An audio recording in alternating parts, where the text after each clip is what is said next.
Hey everyone, welcome back to the channel. In today's video, I'm going to show you how to fix Facebook Marketplace isn't available to you. So for this, first of all, just open your phone settings, go for this apps and then tap on this manage apps. Over here, you are going to find all the apps that you are installed in your device. So simply search for this Facebook.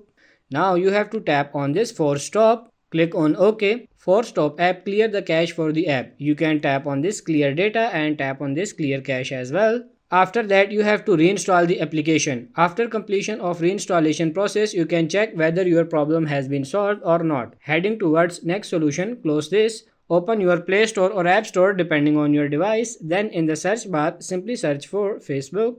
After app appears at the right corner of the screen, you will find the option open or update. If you find the option of update, just click on it and update the app to this latest version. Applying these solutions, your problem will be fixed. So that's pretty much it for this video. I hope this video was helpful. If it is, like it and subscribe to the channel. Thank you.